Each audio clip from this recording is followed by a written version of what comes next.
Boa noite,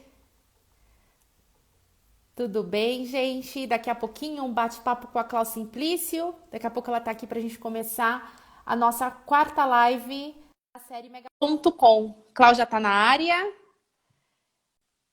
Saiba como pensam mulheres de sucesso. Hoje o nosso bate-papo é sobre negócios, liderança. Olá! Olá! Tudo bem, Boa Clau? noite, boa Deixa eu mais para trás aqui. noite. Boa noite, seja muito bem-vinda. Prazer estar aqui com vocês Que novamente. Muito bom, muito bom. Eita, que agora eu que estou fazendo um coisinho aqui doido. arte, né? Eu fiz outro dia. Ah, como é que foi? Eu vou Pronto. pôr um na tua homenagem. Cadê? Aqui. Ah, esse daí é legal. Para quem não Muito sabe, eu bom. achei incrível essa. Como que é o nome disso? É um filtro, né? O Como se fosse um filtro, achei filtro. lindo esse filtro. A Clau, ela postou outro dia um filtro desse, eu mandei para ela no privado. Clau, eu quero um desse. E ela que me mandou. Muito Muito bom, legal, muito gostei. bom. Ai, Clau, seja muito bem-vinda. Que gostoso bater um papo de Obrigada, novo com obrigada. você. Agora O prazer é representando as meu. mulheres, né? Vamos falar um pouquinho Vamos sobre junto. liderança feminina e como as mulheres pensam. E aí, para a gente começar, eu queria que você se apresentasse, porque depois a live vai ficar gravada, para quem não te conhece, ou de repente quem te conhece, mas não conhece profundamente, quer entender um pouquinho mais sobre o que você faz. Fica à vontade para se apresentar. O espaço é seu. Perfeito. Obrigada, obrigada, Bruninha. Antes de qualquer coisa, quero agradecer pela oportunidade de estar aqui batendo esse papo. Eu acho que é muito bacana nós mulheres falarmos aqui sobre esse assunto de empreendedorismo, empoderamento feminino. Eu acho muito bacana, porque são poucas ainda, pelo menos no meu olhar, nas minhas métricas aqui, a mulherada é a minoria ainda. Mas para a gente homenagear as mulheres, eu acho que é nada mais justo a gente ter aí um bate-papo nesse sentido. Mas para quem de repente ainda não me conhece, eu sou Cláudia Simplício, eu sou corretora de seguros, tenho uma assessoria, tenho uma franquia, tenho um canal no YouTube voltado para o corretor de seguros. Estou no mercado aí há 20 anos, trabalho desde os meus 17 anos, vou fazer 21 anos já de mercado. Uau, Clau, nem gosta de empreender, né? Você vê que não é uma Nada, empreendedora, nada. nada, nada, nada. Então, conta pra gente como que você caiu no mercado de seguros, né? Como que você chegou nesse mercado? Porque não é um mercado, como eu estava conversando com as meninas, a gente não decide de repente, que profissão você vai seguir? Ah, vou ser corretor de seguros, ou vou estudar seguros e previdência. Antigamente era seguros e previdência, hoje em dia é gestão de seguros, tem várias outras nomenclaturas, as graduações. E aí, como foi com você? Conta pra gente. Legal, legal. Vou contar, vou tomar a liberdade de fazer uma coisinha antes. Galera, quem aqui acha que o assunto de empreendedorismo, liderança, empoderamento feminino faz sentido para algum colega? Clica nesse aviãozinho aqui, ó, e compartilha. Vamos ajudar um corretor para que a gente possa levar mais informação. E mesmo que não seja corretor, acho que o bate-papo aqui hoje vai estar voltado para a questão do empreendedorismo, pelo que a gente combinou, pelo que, para vocês saberem, a gente conversou antes, né? Mas vamos lá, respondendo a tua pergunta, Bru, que eu quero ver o pessoal compartilhando aí. Não, e Vamos que mais, vamos. e mais. Se estiver gostando, ó, clica o coraçãozinho aí, coraçãozinho sem parar, porque ajuda a gente a contar para as pessoas que tá legal. E aí a gente vai falar É também isso sobre aí. liderança feminina, gestão de pessoas, também vamos entrar um pouquinho nessa área. Você tem bastante negócio e experiência para a gente compartilhar. Mas vamos lá, responde. Perfeito. Vamos lá. Falando aí um pouquinho como eu vim parar no mercado de seguros, esse mercado que, querendo ou não, é um mercado bem masculino, pelo menos ainda vem sendo, e espero que a gente mude isso, mas eu comecei a trabalhar no mercado segurador com 17 anos. Com 17 anos, eu fui trabalhar na Porto Seguro. Então, eu tinha uma conhecida que trabalhava na Porto e eu sempre olhava, passava lá na Avenida Rio Branco, que eu sou de São Paulo, passava na Avenida Rio Branco, Porto Seguro de um lado, Porto Seguro de outro, falava assim, nossa, que Quero empresa linda, trabalhar nesse maravilhosa, lugar. quero trabalhar lá. Então, falando com ela, as oportunidades na vida, levou meu currículo, entrei para trabalhar na Porto, eu entrei como office girl. Eu entregava literalmente papel, andando de um lado e outro dentro da companhia, e foram 8 anos dentro da companhia. Aí, quando eu pedi demissão em 2008, foi de 2000 a 2008, pedi demissão da Porto Seguro para montar minha própria corretora de seguros, e aí foi negócios e negócios e negócios, com todos os desafios do empreendedorismo, E aí, uma observação, quem quiser conhecer melhor a sua história, a gente tem a live do megaluz.com, conheça a mentalidade de empreendedores de sucesso no canal do YouTube da Cláudia e no meu canal. Então, quem tiver curiosidade, busca lá que você consegue saber um pouquinho mais em detalhes. Foi 1 hora de bate-papo, falando sobre a sua trajetória, né? E um pouquinho sobre vários insights de empreendedorismo naquela live. E foi aí, Cláudia, sabe o que eu queria te perguntar? Hoje, você quando você começou a empreender, quando você estava na Porto Seguro, né? Aí foi quando você pediu demissão, é o que você estava falando agora. E aí, para tudo, vou começar a empreender. Aí eu até parei para você não contar muita história para o pessoal buscar lá. Segurar. Porque, vamos segurar. Mas eu queria entender, de lá para cá, você começou empreendendo em uma empresa, um CNPJ, e aí surgiram outros. Então, hoje você tem assessoria, você tem a parte também de venda de cursos, né? Treinamentos, exatamente. Sim. Tem agora a HotSeg, enfim. Quando você começou, você tinha uma dificuldade, a gente fala bastante sobre isso. Hoje, você tem a mesma dificuldade? Você acredita que a maior dificuldade do empreendedor, qual que é, na tua opinião, com a experiência que você adquiriu de 2008 para cá? É isso? 2008 que você começou a empreender? 2008, tá. Exato. Legal. Acho que, para mim, o momento mais difícil de todo o meu negócio não foi o começo lá em 2008. Porque, querendo ou não, em 2008, eu ainda não tinha tantas responsabilidades financeiras no negócio como eu tinha em 2011. 2011 foi o ponto assim mais difícil. Por quê? Porque eu cresci, mas eu cresci atabalhadamente. Então, qual foi a questão? A gente em 2000 entrou eu e o Leonardo, que era meu sócio. O Leonardo, meu irmão, acho que, não sei se quem acompanha lá no canal tem também alguns vídeos dele. E a gente vinha empreendendo. E até 2009, metade, 2010, metade de 2010, era eu e ele e eu, e estava indo, e o que nós ganhávamos era ok, a gente ia se mantendo. Eu tinha saído da empresa CLT, ele também tinha saído da empresa CLT, em busca desse negócio. Quando chegou em 2011, a gente já tinha começado a contratar. Só que liderar não é assim tão fácil. A gente fazer o resultado é uma coisa. A gente conseguir fazer com que todo um time, um ecossistema, tenha os mesmos... Então, a gente tinha que crescer sendo lucrativo e fazendo com que todo mundo ganhasse, né? A empresa lucrasse para valer a pena ter o time. E aí as coisas começaram a ir mal. Porque a gente estava mais gastando do que ganhando, mais gastando do que ganhando. Quando chegou no final de 2011, a gente estava no negativo. A gente fechou o ano de 2011 em menos de R$16.000. Naquele momento, Bru, para mim foi tipo, que meleca, para não falar um palavrão aqui. O que eu tô fazendo da minha vida? Saí de uma empresa que eu gostava, com uma liderança que eu adorava. Foram 8 anos de companhia, 6 promoções, para você ter ideia. Então, tinha uma carreira lá dentro que eu acreditava ser promissora e eu larguei tudo para ir em busca desse sonho. Eu falei, eu não quero voltar a ser SLT. Sem desmerecer, não é isso. Eu acho que todos nós precisamos dos nossos CLTs. Sem eles, nós não seríamos nada. Mas a gente... aquilo era o que mexia comigo. Eu queria fazer o negócio dar certo. E foi para mim uma dor muito grande quando eu precisei demitir todo o meu time e fazer aquilo se transformar. Só que aí, o que eu falei? Eu vou demitir, mas sabendo que é para eu refazer. Aquele ponto foi o ponto de maior dificuldade. E como que eu trouxe ali Vamos segurar. É aquele famoso... Não, uma pergunta mesmo. É aquele famoso dar um passo para trás para dar 2, 3 para frente. Foi isso que você fez. Tá. Exatamente. Bru, era a ponto de ter que pedir empréstimo para pagar o salário de funcionário. Tá. Sabe? Era a ponto de pagar empréstimo. Então, ou eu fazia aquilo, ou eu não ia ter mais como conseguir pegar empréstimo o resto da vida e o resultado não vinha. Você tenta um mês, você tenta 2, você tenta 3, daqui a pouco o buraco vai aumentando. Vira uma bola de neve. Vira uma bola de neve e a gente... no caso. Exato, e a gente, como empreendedora, a gente tem que ter responsabilidade também com o outro. Eu falo, pode faltar para mim tudo, mas pro time não. Pro time eu tenho que honrar com aquilo que eu me comprometi. Então, assim, foi a maior dor que eu já senti, foi aquele final de ano.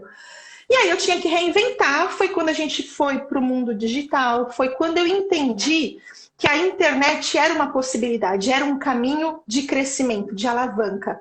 Só que naquele momento eu não sabia. Eu não tinha nem ideia do como fazer. Eu lembro até hoje, o primeiro livro que eu comprei da Marta Gabriel, que eu fui estudar sobre SEO para colocar um site mequetrefe no ar. E deu certo. E a gente correndo atrás e aprendendo. Aprendia hoje para aplicar amanhã. Aprendia hoje e sem um tostão. Tudo no orgânico, Bru. Tudo no orgânico para a gente conseguir fazer. Então, assim, a maior dificuldade foi saber como crescer. Né? Crescer com estrutura. Crescer porque para captar clientes para poucos, ganhar dinheiro, eu e meu sócio, estava bom. Mas quando era para crescer uma estrutura, eu precisava escalar e eu não sabia como. Foi quando veio a internet na minha vida e eu falo que literalmente a internet transformou a minha vida. Então a gente poderia falar que, na tua opinião, a principal dificuldade do empreendedor, pela tua experiência, né, até hoje, é saber como crescer. É isso? Sim, para minha vida foi. Para minha vida não, hoje. Só para eu ver. Hoje, tendo contato com muitos corretores, eu vejo que para outros é mais o começo, é como atrair os primeiros clientes. Então, eu sinto que existe ainda uma diferença, porque cada um tem o seu particular. Por exemplo, eu não tinha tanta técnica de venda, eu era da área de gestão de risco do saúde na Porto. Eu não tinha era bem a malícia técnica, mais operacional.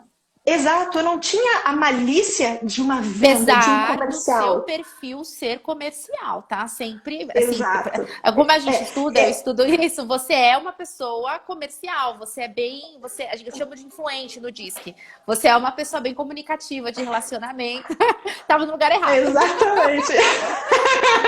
Tanto que eu queria desabrochar, eu precisava desabrochar ali naquele momento e eu sentia que não era ali. Por mais que eu gostasse do que eu fazia, eu sabia que não era ali. Por isso que eu fui em busca. O que eu falo pro time todos os dias. A gente não pode chegar no domingo à noite, seja na função que for, do CEO ao cargo mais simples. A gente não pode chegar no domingo à noite com aquele sentimento de síndrome de Fantástico. Tocou a musiquinha do Fantástico, você fala, que merda que eu tenho que trabalhar amanhã. Nossa, é horrível. Eu já vivi isso. Chega a dar frio na barriga, dava frio na barriga. Era horrível. Exato. Então eu falo, ninguém na vida pode sentir isso. Se sentir é porque tá no lugar errado. Então você tem que se mexer e ir atrás. E quando a gente gosta, a gente entra no famoso estado de flow, né? A gente começa, eu mesma, às vezes começo às 7 da manhã, quando eu vejo são 10 horas da noite, e aí eu falo, nossa, as pessoas estão e com prazer. Com todo o prazer do mundo, viraria à noite.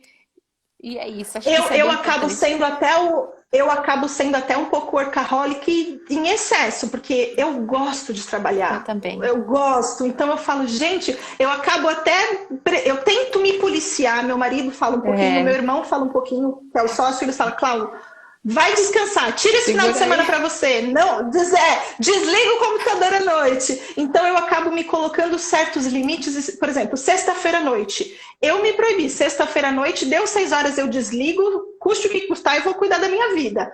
Mas aí no sábado de manhã eu acabo dando aquela olhadinha, tá tudo bem? Como é que tá as coisas? Ô, Cláudio, também acontece com você, por exemplo, de não vamos falar de trabalho, aí com o marido, não vamos. Aí daqui a pouco você que fala, não tem como, é automático, você acaba trazendo uma coisa. Mas a gente não combinou? Você tem isso também ou não? É só comigo? Com o Rodrigo, que é o meu marido, nem tanto, porque ele leva mais isso vamos dizer, ele consegue se desligar um pouco mais. Agora, com o Léo, é incrível. O Léo também é meu irmão. Então, assim, eu fui visitar minha mãe, almoço de domingo. Sentei do lado dele, daqui a pouco a gente tá falando de trabalho. Você tem filhos? Não tenho ainda não. Quero ter, mas ainda não tenho. Então, a gente tá conversando com a Tabata, que a Tabata tem 2, né? Eu falei, nossa, qual que é o desafio? Veio para poder saber como é que é isso, porque organizar tudo isso com filhos, com canal. A gente está falando de um canal, sou corretora agora, a gente está falando sobre a rede de franquias, a gente está falando sobre a assessoria e a gente está falando sobre os treinamentos, os cursos, né? Tem mais foco em marketing digital. É muita coisa. Então tem que ter realmente uma organização. E aí eu queria saber, por exemplo, quando a gente pensa em todas essas empresas, a gente está falando de 4, apesar que o canal no YouTube chega a ser na realidade, não chega. Eu entendo conta. assim. O canal do YouTube eu entendo como um ativo dos meus negócios. Por quê? Tá, É a minha forma de se posicionar. Se você olhar, não existe um canal do YouTube Ragaz. Então, a tá, forma de eu comunicar com a audiência, com os meus potenciais clientes, de como ajudá-los e como chegar até eles, é pelo canal. Então, eu tá. entendo que o Sou Corretor hoje, ele é um ativo das empresas. Que eu brinco que acaba pertencendo às três, né? Porque os treinamentos, a assessoria e a franquia. Porque eu acabo captando o cliente por esses três canais. Mas é um ativo. Agora, a Tá. empresa mesmo, o É negócio, que a tem gente pode muita dizer que gente são que três trabalha o braços. canal e tem rentabilidade no canal. Conheço muita Sim, gente que começa. a gente até monetiza alguma coisa. Eu não vou dizer que é o que paga as contas, não, vai, mas ele paga uma Tá, conta de luz. Ele paga uma conta de luz da empresa. tá. Mas não é o que mantém a empresa, longe disso. Até porque o que eu brinco assim. O canal é o maior canal hoje voltado para o corretor de seguros, até é. Mas, se a gente for comparar com outros mercados têm 3 milhões, 5 milhões, 20 É, milhões. nosso mercado, mas O nosso mercado é nosso menor. mercado, o nosso mercado são 100 mil corretores. Se a gente pensar 100 mil corretores, a expressividade, o Aí é percentual expressivo. acaba sendo bom Sendo. se a gente olhar o percentual do mercado. Mas para falar em monetização YouTube, precisaria Tá. de. Não é o que Tá. paga. E aí, quando a gente visualiza tudo isso, a gente está falando de mais ou menos quantas pessoas envolvidas em lugares diferentes. E aí eu queria entender isso. Como que é? Você está à frente de todos eles ou você tem liderados que tocam cada um deles e você está à frente numa liderança de outro nível, né? Com um nível mais acima? Como que é isso aí? Sim. Vamos lá. Hoje a nossa estrutura hierárquica ela funciona assim. Nós temos o CEO. Eu por muito tempo, né, de certa forma, ocupei esse espaço, mas hoje muita gente acha que eu sou CEO, mas eu não sou. Hoje é o Léo. Porque a gente Ah, entende que a gente tem que olhar para o nosso negócio e ver o que é melhor para ele. E hoje o Léo, de todos, é o que mais tem habilidades com diversos pontos, recursos humanos, comunicação. E o Léo, ele fez recursos humanos, então ele é muito humano nesse sentido. E por mais que eu tenha liderados, hoje a maior equipe é a minha, só que eu não sou a melhor pessoa para ser o CEO por conta desse ponto, dele ser melhor que eu. Então, tudo na nossa empresa, nós somos em 3 sócios, eu, o Rodrigo e o Léo. A gente olha e fala o que é melhor para o negócio, não o que é melhor para a Cláudia, o que é melhor para o Léo, o que é melhor para o Rodrigo, é para a empresa. A empresa tem que estar acima de nós, porque senão ela não cresce. Então, hoje, como que estamos aí hierarquicamente? O Léo como CEO, eu que cuido aí como a parte de direção de todo o marketing, treinamentos, dou um apoio no jurídico, na parte de cadastro e vendas. O Leonardo, ele cuida de recursos humanos e todas as partes administrativas, desde atendimento interno, auxílio, suporte financeiro, contabilidade, toda a parte administrativa. E ele também, a parte da assessoria responde a ele. Mas na assessoria a gente tem a Yasmin, que é uma colaboradora que começou como estagiária desde lá do comecinho com a ai, que gente e hoje ela é legal. nossa gerente. Hoje ela é nossa gerente. Então ela lidera um time de 4 pessoas que cuida de toda a parte de assessoria. Então ela atende o corretor na assessoria. Então eu no marketing, eu tenho hoje com todo o marketing, atendimento, treinamentos e vendas, nós somos em 7. E lá na assessoria, então eu vendo, colocamos o corretor para dentro e ela atende na assessoria.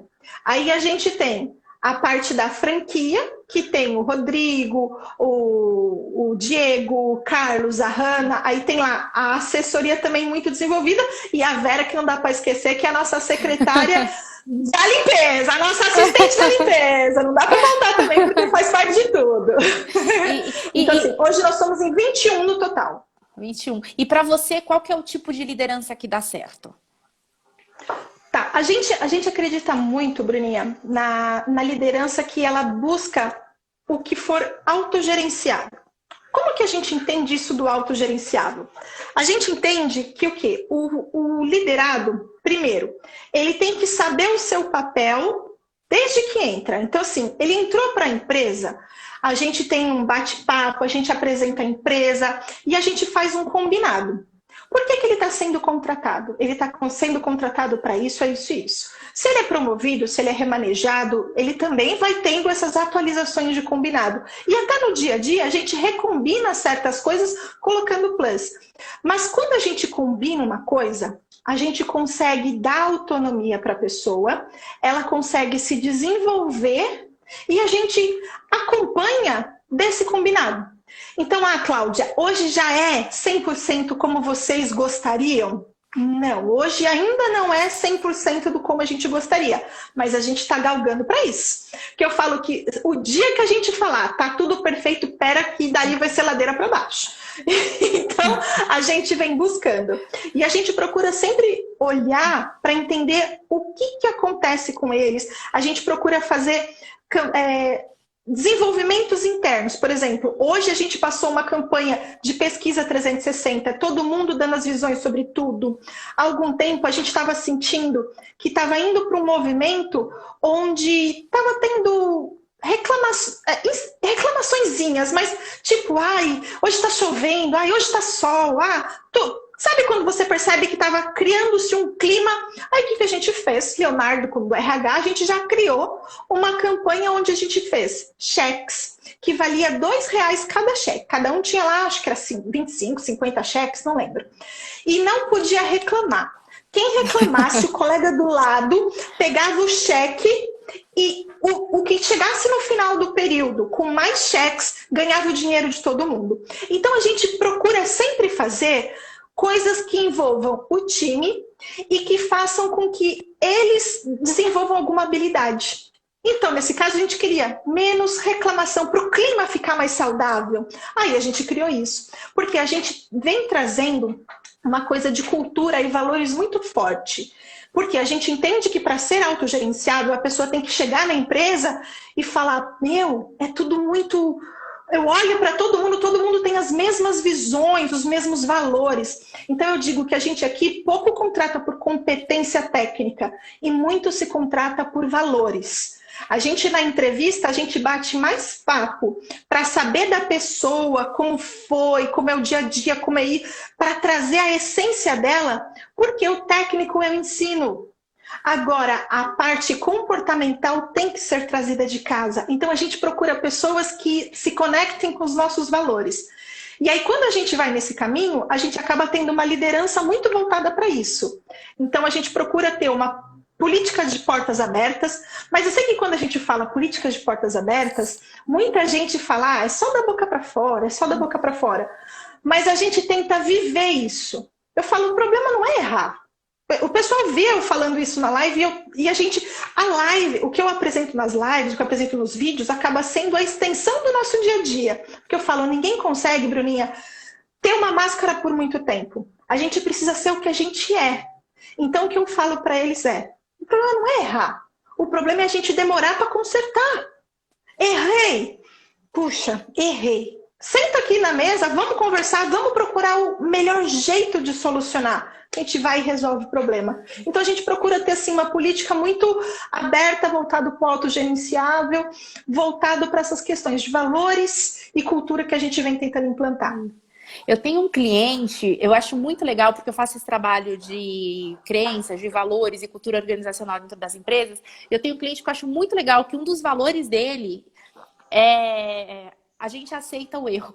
É isso mesmo, é mais ou menos a frase assim. Eu não sei se foi essa forma, ele fala de uma forma diferente, mas eu acho isso tão legal porque não são todas as empresas que estão abertas ao erro. Então a pessoa já tem medo de errar. Ele não, ele já tem como valor, aqui pode errar, não tem problema. O importante é não tentar, né? O importante é deixar de não tentar, só para fechar, porque ele não gosta daquelas pessoas que ficam paralisadas e não fazem nada.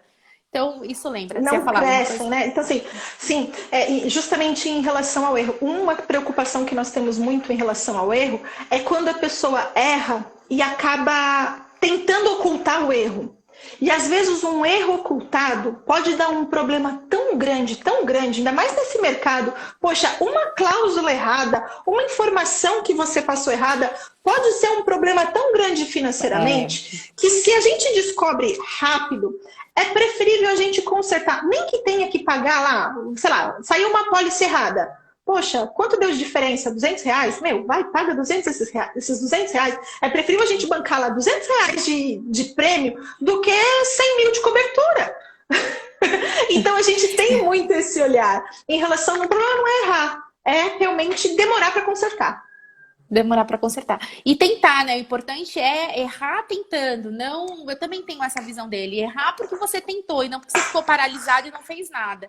Quando você fala de liderança, acho bem legal, vem muito de encontro, acho que eu acredito que por conta do CEO já ter essa vivência também, recursos humanos, tem alguma coisa que vem dessa essência. E aí o que me lembrou quando você falou que você contrata por valores, a gente faz recrutamento e seleção, e eu explico isso para o pessoal, que a gente contrata, ok, experiência técnica, mas o que faz diferença são as avaliações comportamentais e a pessoa estar alinhada à cultura da empresa, né, para dar certo. E hoje eu estava falando com o corretor, ele estava perguntando sobre esses processos e eu estava explicando para ele como que funciona a nossa metodologia. E no final, ele falou de um jeito diferente do que você disse, mas eu achei bem bacana. Ele disse, Bruna, tudo que você falou me fez lembrar uma frase de Abílio Diniz que eu ouvi há uns anos atrás que fala, eu não contrato por competência técnica, eu contrato por caráter. Então, é interessante, é claro que assim, exatamente não tem como medir, né? Tem como você traz de tentar casa, pegar. Ou você tem ou não tem, Mas tá aí uma coisa que é... E a gente só pega pra valer mesmo no dia a dia. No dia a dia. E por conta disso, a gente procura sempre alinhar e entender muito bem. E quem não se adequa, acaba se sentindo desconfortável e sai naturalmente. E sai, não se encaixa, não se encaixa. Sabe o que eu queria te perguntar? Como é que é trabalhar em família? Porque é uma empresa familiar. Às vezes que, assim, eu acompanho os clientes e as pessoas, e às vezes que eu tentei também trabalhar em família, a gente vê muito insucesso. Apesar de no Brasil, mais de 50%, se eu não me engano, arrisco a dizer que 90% das empresas são familiares. Agora você contando que é teu marido, eu não sabia que era essa forma. É você, seu irmão, meu seu irmão marido. E meu marido. E aí, tranquilo? E minha mãe não é sócia, mas ela trabalha com a gente também. Não, conta um pouquinho, porque eu acho que tem muito corretor que tá aqui, que vai assistir, que também trabalha em família. Você vê muita corretora que é esposa e marido, e é sempre assim, o marido tá no comercial e a esposa tá no financeiro. É sempre assim, ou a esposa tá no sinistro, já percebeu? É mais ou menos um padrão. Sim. E aí traz o filho, né? Acaba trazendo alguém da família. Eu e o meu irmão, nós quem começamos, né? Que é o Léo. E desde 2008 era eu e ele. Só que assim, nós desde criança, nós nos damos muito bem. Muito bem. Às vezes eu só de olhar para ele, ele sabe o que eu quero dizer ou o que eu não quero dizer. Só são vocês dois? Só são vocês irmão dois? Só. Aí, então são cúmplices. São. E assim, desde sempre. Então, eu e ele, a gente era muita sinergia nesse sentido. É claro, temos as nossas desavenças, óbvio que temos. Eu brinco que a gente toda quarta-feira tem reunião que é para falar de estratégia e toda quarta-feira somos nós três. Aí a gente termina os nossos pontos, depois vem a Yasmin, que é a nossa gerente, para falar os pontos em comuns de todos os líderes. Mas, inicialmente, são os 3 sócios. Sai vários quebra-paus, mas que são saudáveis. A gente tem muito assim... porque assim, a gente tem muita noção que, primeiro, são 3 votos. Então, a gente brinca. Não tem como falar, eu sou mais ou você é mais. O Léo é CEO para a questão de hierarquia e para algumas funcionalidades lá e algumas coisas que tem que acontecer. Mas a participação... o voto do comitê, o voto de comitê e tudo mais é 33. Então é muito tranquilo nesse sentido. E o legal é que assim, meu marido, ele tem o jeito dele, eu sei como lidar com ele. Eu sei como lidar com o Léo. Só que o jeito que que eu tento persuadir o meu marido é diferente do jeito de persuadir o Léo. Então, quando a gente... E os três são assim. Então, e você só quer... da persuasão, né? É porque você mas eles brincam que eu uso gatilho mental o tempo todo neles. Mas o legal é que assim, os três são assim. A gente sabe como lidar com o ponto de vista do outro e a gente tenta vender as nossas ideias. Então eu falo, olha, eu gosto assim, eu gosto assado, olha, vamos por esse caminho? Aí o outro põe o contraponto. Não chegamos numa decisão unânime? Literalmente. Eu voto X, eu voto Y. O terceiro que votou por Y escolhe. E assim a gente vai. Então assim, tudo. E a gente respeita. Tem, graças a Deus. E a gente respeita muito o que foi decidido. Então, não fica de mal. Sabe aquilo? Não. Sabe aquilo que eu falei de a empresa acima da gente? A gente leva isso muito a sério. A empresa acima da gente. Então, eu acho que a partir do momento que tem respeito, comprometimento e tem a consciência que a empresa está acima de nós, não tem como dar errado. E tem que ter mais um ponto, que é a transparência. Ah, mas como assim transparência? Do financeiro mesmo. Ah, mas vocês não são irmãos e marido? Não importa. Apresenta relatório financeiro todos os meses. Gastos, quanto tem na conta, como é que tá, como é que não tá. Fazemos projeções, fazemos orçamento. Por que você... seu orçamento acaba tudo, muito como uma empresa mesmo, sabe, Bru?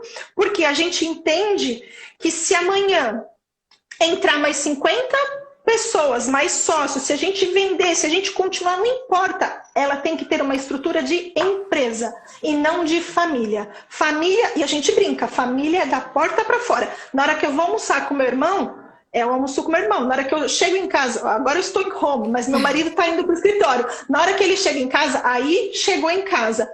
Mas hora de trabalho é hora de trabalho.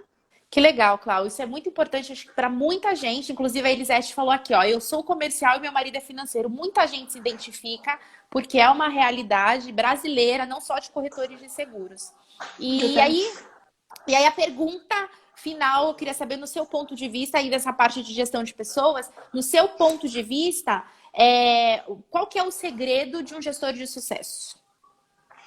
Uau, primeiro, ele entender que os liderados nunca serão... Assim, eu vou dizer algumas coisas, tá? Primeiro, ele entender que os liderados nunca vão ser iguais a ele. Eu digo isso porque hoje é uma habilidade que eu venho tentando desenvolver. E eu percebo que quando eu exijo... Eu sou muito exigente, Bru. Eu sou muito. Então, às vezes... Virginiana... Perfeccionista, já viu? Então, assim, eu tenho que me policiar na cobrança. Eu tenho que entender que se eu delegar da forma correta, o serviço vem mais certinho. E se deu problema, a culpa não é do liderado, é minha. Por dois motivos. Ou porque eu contratei a pessoa errada e eu estou com o colaborador errado, e aí eu tenho que tomar atitude para mudar. Autorresponsabilidade total, né? Exato. Ou porque eu deleguei da forma errada.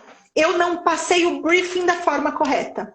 Então eu tenho plena consciência que quando dá certo é o time, porque todos nós fazemos juntos. Mas quando dá errado foi porque eu errei. Então se eu quero ser uma gestora de sucesso, eu tenho que ter muito nítido isso na minha cabeça. E eu entendo que tem que haver sinergia, tem que haver valores, tem que haver tudo isso, mas eu tenho que entender que são pessoas diferentes e eu tenho que saber lidar com pessoas diferentes. Que isso é uma coisa que eu venho construindo a cada dia. Foi como eu falei, hoje o Léo é CEO porque ele é recursos humanos. Ele é a pessoa que tem mais habilidade para isso. Eu venho desenvolvendo. Eu sou boa em outras coisas. Eu venho desenvolvendo esse lado em trazer essa habilidade. Porque eu cobro muito. Cobra muito. E aí está aprendendo que as pessoas não são iguais a você. Normalmente até meio que já sei, rápidas como você. E aí, só que aí eu acho que ele deve te explicar que é perfil comportamental e você precisa dessas pessoas porque são orientadas a detalhes para entregar com perfeição. E assim, eu acabo estudando muito, Bru, eu acabo estudando muito para eu evoluir nesse processo. Então, assim, eu sou coach, ferramentas, análise DISC, essas coisas tudo eu faço de trás para frente para trás. Mas quando vai no emocional, que você tá ali, você tem que contar, respirar até 10, contar, sabe? Eu brinco que a gente, para lidar com clientes mais estressados, a gente tem que virar Buda e respirar. E às vezes, para lidar com o time, a gente também tem que respirar até fundo. Porque às vezes uma palavra errada que você dá, você pode estragar um trabalho de anos. Então tem que ter muito... Você vê, a gente volta de novo para emocional. Eu falo com as meninas, eu não ia falar, mas aí, e-book Alta Performance Emocional, o segredo dos gestores de sucesso. É um e-book que a gente programou, tem até os vídeos explicando com exercícios, porque é muito desafiador. Para ter Como sucesso... que baixa, Bru? Como que acessa, pega o e-book? Tá no link na bio. Ah, legal. Tá no link que tá na minha bio, e aí ele tem lá a explicação. Então me lembra isso. E todas as meninas repetiram, falaram disso, falaram de empatia. E a empatia tem a ver com isso. E aí quando a gente traz a empatia dentro do emocional, então, você que é uma pessoa estudiosa nesse assunto também, a empatia não é o se colocar no lugar do outro, é você corresponder à emoção do outro da maneira mais adequada, né? Então vai muito mais além disso. E aí, Clau, hoje você fala para corretores de seguros, você é corretora de seguros, você assessora corretores de seguros, e aí pelo que você percebe, qual que é o principal desafio do corretor de seguros, principalmente agora pós-pandemia, de acordo com o que você tem vivido? Queria saber a sua opinião. Eu vejo assim, Bruninha, a grande maioria dos corretores não é 100%, tá? Mas vamos dizer uns 95%.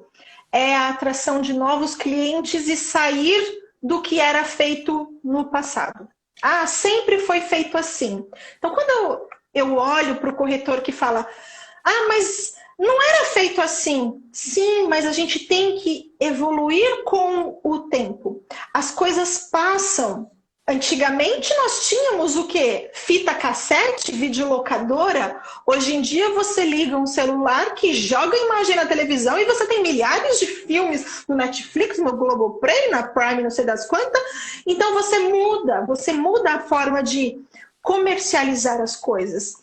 Então acho que o maior desafio do corretor é se manter atualizado.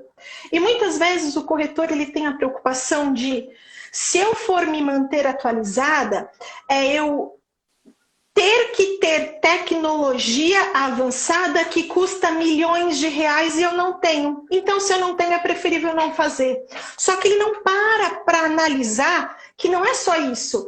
É o desenvolvimento do comportamental, é o desenvolvimento das emoções, é o desenvolvimento da forma de venda, funil de pipeline, pipe drive, pipefy, esses pipes da vida de controle de tarefas. Poucos são os corretores, Bruninha, que eu vejo que fazem controles de vendas. Entrou uma tarefa usando a tecnologia e que não é cara. E que não é cara. Mas tem até uns que tem gratuitos. Gratuito. Tem. Se eu não me engano, acho que o HubSpot tem uma parte que é gratuita. Tem muita coisa. Aí entra a tarefa, entra o potencial cliente, em que passo que está, ele não sabe, ele não tem controle, ele não mede. Então, se ele não mede, ele não consegue crescer. Não consegue gerenciar. O problema que eu vejo não é o corretor não querer. Porque tem corretores que eu falo, eu ganho 10 mil e tá bom. Não quer crescer porque não quer funcionário, não. E tá certo, se ele não quer, tá tudo bem. Só que ele tem que manter aquilo. Porque hoje 10 mil é uma coisa, amanhã 10 mil já não é os mesmos 10 mil. E o cliente dele que não renovar, ele vai perder a carteira. Então ele tem que oxigenar. E eu vejo que falta o corretor pensar que ele tem que trazer novos clientes. Ele não pode ficar achando que só trabalhar com a carteira que ele já tem vai durar a vida inteira, porque não vai. Ele precisa oxigenar. Então eu vejo que o desafio do corretor muitas vezes é virar a chavinha e falar, pera, como eu me inovo? Como eu trago coisa diferente? E trazer o diferente não necessariamente vai fazer você gastar milhões. tem ferramentas gratuitas. Muita ferramenta gratuita. Até tem a Shiner, não sei falar, não sei se eu tô falando certo, mas ela falou, ela deu a dica do Trello. O Trello é muito legal para organizar realmente tarefas. O HubSpot que eu falei é para funil de vendas. Ela tá falando do Google Meu Negócio, acho que tem ferramentas internas mais avançadas também lá dentro que são gratuitas. E é isso aí, aproveitar. Tem muita coisa também que às vezes eu preciso e eu falo, poxa, eu preciso fazer tal coisa. Se eu tivesse um software, eu busco no Google, sabia? Eu faço muito isso. Software para tal coisa. Aí eu fico sabendo até de Vem um que eu nem monte. sabia. E aí eu descobri muita coisa esses dias mesmo. Eu costumo fazer organograma de empresa no Word, porque bem mamador, e aí eu mando pro pessoal da comunicação para fazer bem bonito. Só que eu vi hoje, eu descobri essa semana, um sisteminha que eu entro e ele fica super fácil, porque já vem com a fotinho, tal, e você monta. Então, assim, e é buscando. Então, qualquer coisa que a gente for fazer, qualquer coisa, tem, além da informação, tá muito fácil para aprender a fazer qualquer coisa que você não saiba. Às vezes eu não tenho tempo de explicar algumas coisas para as meninas, eu falo assim, entra no Google e só dá uma olhada. ou então, é o que eu falo também, muitas vezes, além de não ter tempo de explicar, às vezes o que eu falo é assim, se eu soubesse tudo, poxa, eu estaria aqui com o prêmio Nobel. Não é assim. O que eu tenho que fazer é ter pessoas no time que têm habilidades complementares. Se eu tiver pessoas igual a mim, a gente vai sempre fazer a mesma coisa. Eu sou boa em A, fulano é bom em B. Igual que eu falei que o Léo é bom em RH, ele é bom em RH, eu não. Então, ele tá na função dele, eu tô na minha. Eu gosto de marketing, eu sou boa em marketing, então é em marketing que eu vou me dar bem. Por que eu vou assumir uma função que eu não gosto? Então, é nesses pontos que a gente tem que falar. Nós temos que ter não só sócios, mas colaboradores que se complementam. Exatamente. Habilidades complementares, isso que é mais legal. Por isso que é importante essa diferença. A gente precisa do que é bom naquilo, e aí e é exatamente essa, quando a gente fala, as pessoas são diferentes, isso é muito bom porque a diversidade se complementa, exatamente. Exato. Show. É muito e aí, bom. como o corretor supera essa falta de atualização? Acho que era uma das perguntas que eu ia fazer na sequência, mas acho que a gente mais ou menos já trouxe até as respostas, né? Buscando informação, conhecimento, buscando ferramentas gratuitas. Você quer complementar mais alguma coisa? Se permitindo. A partir do momento que o corretor ele se permite olhar para fora da caixa, ele acha as respostas. Porque o problema é, não vai cair nada no nosso colo com a fórmula 100% de tudo. A gente tem que se permitir olhar para fora, porque aí vão vir dúvidas sobre o que a gente está olhando. Aí daquela dúvida, a gente vai entender que eu preciso aprender mais sobre isso. Aí você vai aprender sobre aquilo. Aí quando você aprende sobre aquilo, você descobre que precisa aprender mais uma coisa. Aí você vai e aprende mais sobre aquilo outro. Quando você vê, você está ganhando uma musculatura que está te dando um know-how e você está se tornando multi-skill em várias coisas. Então, a partir do momento que você se permite, você vira uma chavinha, você muda de mentalidade. Então, eu acho que se ele se permitir, a coisa flui. E o tentar, né? Aí eu vou só então complementar também com o tentar, que aí é colocar em prática, porque se a gente está falando de crescimento, desenvolvimento para conseguir fazer alguma coisa, a gente entra na forma de aprendizado dos adultos, que é o que eu estudo muito, que é a andragogia, diferente da pedagogia que é de criança. E aí quando a gente entra nessa área, de 100% do que a gente aprende, 10% a gente aprende do conhecimento técnico. MBA, pós-graduação, graduação, estudos, cursos, etc. 20% a gente aprende com o outro. Essa troca que a gente está tendo, observando, no trabalho com o colega. Mas 70% é fazendo. Então, eu pego o conhecimento e coloco ele em ação. Se eu pegar o conhecimento, entrar aqui e sair por aqui, saiu. Não vai acontecer um milagre. E às vezes, tem muita gente que fica paralisado, não tenta, nem começa. E aí, realmente, não vai acontecer nada, né? Não vai começar uma mudança, não vai começar. Até hoje eu fiz uma aula, estava em aula ao vivo, agora das 4 às 5h30, 6 horas mais ou menos, e eu falei exatamente isso. Falei assim, gente, não adianta vocês terem 50 mil cursos, se vocês, além de estudarem, não aplicar. Você tem que aprender e aplicar. Aprender e aplicar. E não é tudo de uma vez que você não vai conseguir. Vai por pedaços, vai, pedacinho aplicou, pedacinho aplicou. E não ficar esperando o perfeito, porque o perfeito nunca vai ver. Eu apanho sobre isso o tempo todo. Eu que sou perfeccionista, apanho disso o tempo todo. Tem que pôr para jogo. E aí é aquele negócio, tem que fazer, quem sabe vai chegar no perfeito, mas só fazendo e se aperfeiçoando dia após dia, né? É um processo, não é rápido assim. Clau, vou fazer mais uma pergunta, é a mesma que eu fiz para as meninas, acho que é a mais polêmica, inclusive, do bate-papo, desse bate-papo de Saiba Como Pensam Mulheres de Sucesso. Acho que cabe para você também, que é exatamente o seguinte, em um mercado tão tradicional e conservador que a gente vive, masculino, né? Em algum momento da tua carreira, você sofreu algum tipo de preconceito em relação a ser mulher, ser jovem e ser bonita? Uau! Então, na realidade, Bru, preconceito escancarado que tenha chegado até mim, se eu falar que sim, eu tô sendo mentirosa. Não, eu nunca sofri assim na minha frente. Você percebe muitas vezes que existem alguns comentários, mas nada tipo de frente, te encarando, te colocando. Não, ó, desde que eu entrei como office girl, é claro, o fato eu sou alta, eu sou grande, eu sou maior, para não dizer algumas coisas chatas, eu sou grande, eu sou uma mulher grande. Então, quando eu chego em alguns lugares, mesmo que eu não queira, me vê. Chama atenção. E aí, chama atenção. E não só pela beleza, não porque eu me acho bonita, mas porque é grande. Eu tenho 1,71m e eu gosto de andar com saltão. Então, quando eu chego com 1,90m, 1,85m. E aí, uma mulher de 1,85m chama atenção. Então, eu percebi muitas vezes dos homens, das mulheres, não como uma situação na parte mais sensual, não, mas dos homens chegar a ser, às vezes, constrangedor alguns olhares. Porque eu penso assim, o homem, ele muitas vezes, não é possível. É inconsciente, não é possível. Você passa, ele vira e olha a tua bunda, eu tenho vontade de dar na cara. Eu vou fazer isso, óbvio. Cláudia, respira, né? Eu vivo de bunda tampando a bunda, no caso, sempre. Eu fico constrangida porque eu falo, não é possível, não tem simancol para esse tipo de coisa.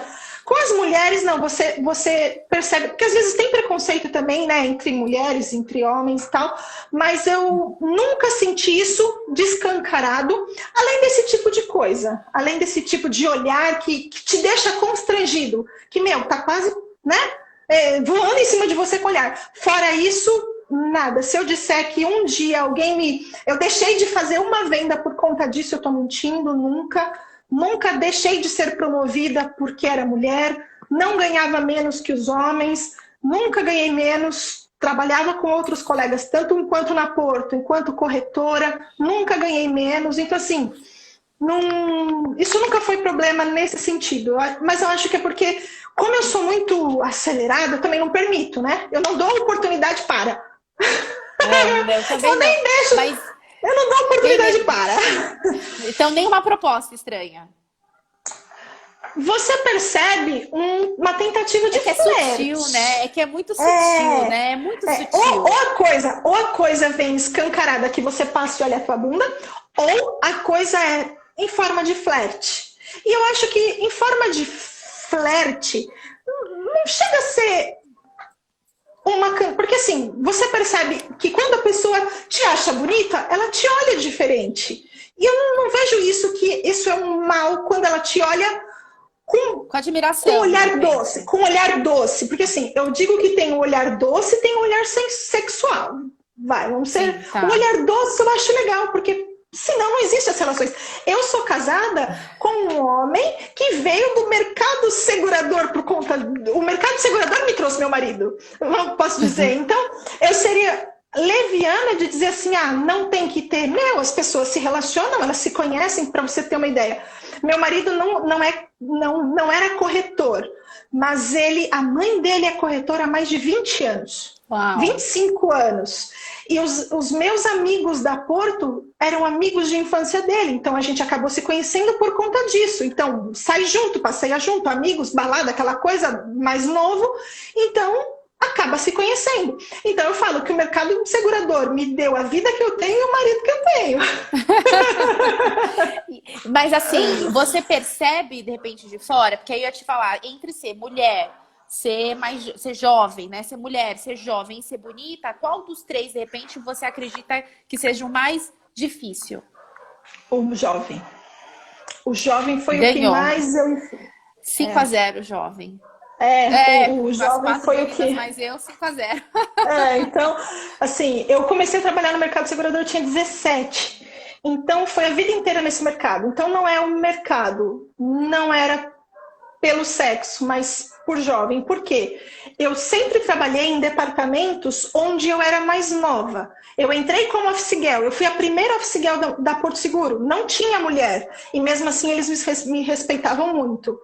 Eu trabalhei em departamentos onde a faixa de idade, por exemplo, quando eu estava na gestão de risco da Porto, do Saúde, eu trabalhava, eu tinha na casa de 23, 24, as meninas ou os rapazes, eles tinham 32, 34, 35, então eu era 10 anos mais nova, 8 anos mais nova. Então esse olhar, ninguém também nunca me desmereceu por conta disso, mas não te davam...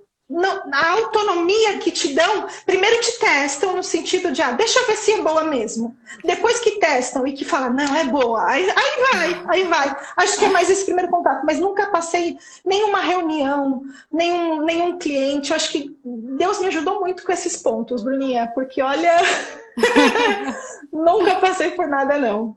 Ai, que bom, Cláudia. Isso é bem legal. Eu contei para as meninas que já aconteceu comigo, não de perder alguma oportunidade, deixar de fechar algum negócio, mas já percebi de deixarem de dar atenção devida, eu perder a oportunidade, de repente, de falar, e aí eu falo do mercado, os mais...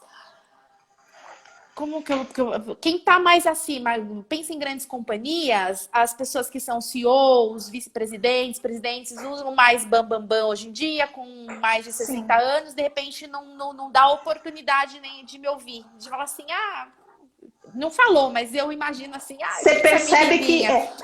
Eu confesso que eu senti um pouco disso, mas não escancarado. Nunca chegou nada a mim por conta da idade. Não, escancarado também não, tá? Não, eu que percebo. Eu fico percebendo. É justamente isso aí, eu que percebo. Por exemplo, quando eu comecei a falar de marketing digital, foi lá em... Meu primeiro vídeo saiu em dezembro de 2014. E naquela época, ninguém falava de marketing digital.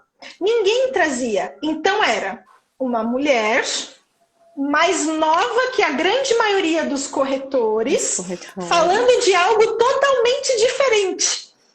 Então eu senti que naquele momento, tipo o filho mais velho que tem que enfrentar algumas barreiras, que o filho mais velho fala, sair para balada, os pais ainda estão se acostumando que o filho vai crescer. Então eu percebi que eu enfrentei ali um filha mais velha, porque eu enfrentei algo que eles não estavam acostumados. Então, depois que você ouve um, você ouve outro, aí você começa a ver notícias daqui falando de marketing digital, outro local falando de tendências, inovação, insurtechs, aí os termos começam a surgir, as coisas começam a borbulhar, aí fica mais gostoso até de brincar, de viver. Mas no começo eu percebia que eles... Não é que duvidavam do que eu estava falando, mas eles estavam virando algumas chaves e era mais difícil por esses pontos. Agora está mais forte, tem muita gente falando, inclusive, né? Acabou virando... Acho que é o tema do momento, não é? É o tema do momento. E aí é bom porque como você começou lá atrás, acaba tendo mais visibilidade, né? Acabou tendo, como a gente falou mesmo, seu canal tem mais, tem bastante gente. Acho que do mercado de seguros, acho que o seu canal é um dos que tem maior número de inscritos, né? Com certeza. Hoje, de todo o Brasil, eu não fiz análise fora, mas de todo o Brasil, para exclusivamente corretores de seguros, é o maior. E é bastante informação, muito conteúdo. Outro dia eu estava olhando, Clau, é muito conteúdo mesmo, assim, é uma dedicação. Essa dedicação. Uma dedicação, que parabéns, porque eu vou falar, não é fácil. Tem horas que tem um monte de coisa para fazer que, São mais de 260 vídeos já, a gente já tem mais de 260 vídeos, e o que eu digo que o que traz esse tamanho, e não é nem o tempo que eu estou fazendo, mas é a consistência, Bru. Porque, meu, de verdade, tem dia que eu não corre. Você fala, meu, eu tenho que gravar vídeo. Tem um Ai, monte mas de coisa. o que eu falo? Aí você vai lembrar as coisas que as pessoas estão te perguntando mais para você criar um conteúdo bacana.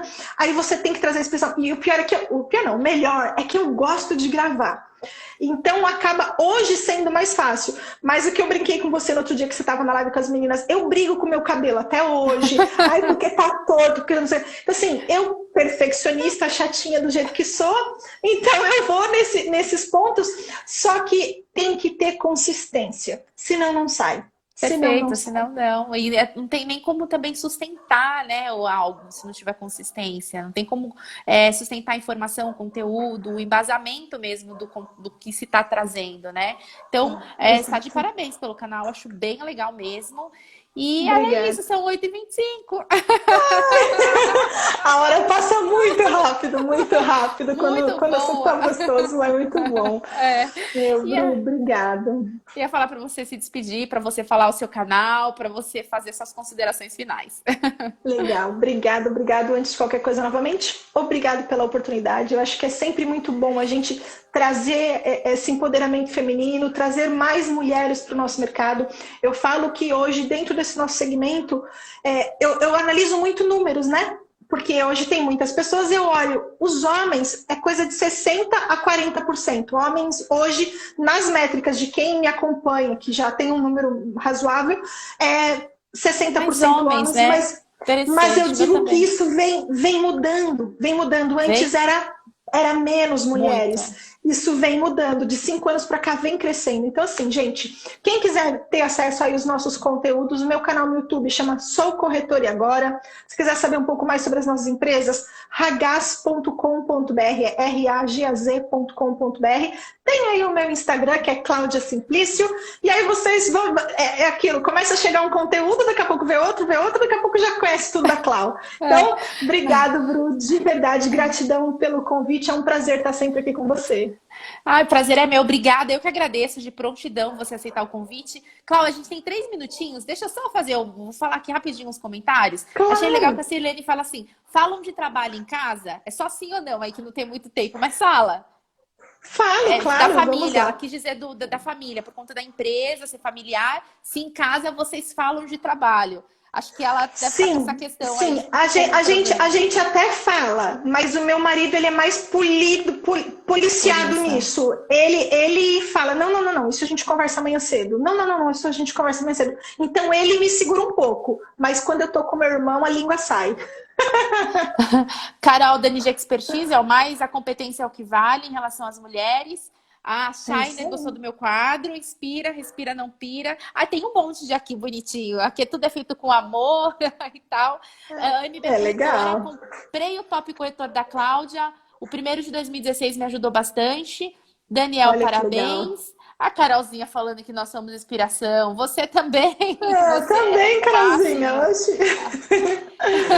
Mulheres. E eu falo que a gente tem que ser eu falo que a gente tem que ser especialista. O meu seguro de RC é com a Carolzinha. Com a Carol. Seguro é com a Carol. Muito bom. Cláudia, obrigada mesmo, tá? Foi uma delícia. Obrigada você. Vou liberar, vou colocar agora a live, vai ficar no IGTV, depois vai pro YouTube, para quem depois quiser assistir de novo. E legal. Beijo pra todo mundo. Beijo pra você. Beijo, gente. Fiquem com Deus. Até mais. Obrigado, Bru. Beijo grande. Tchau, gente. Tchau. Até mais.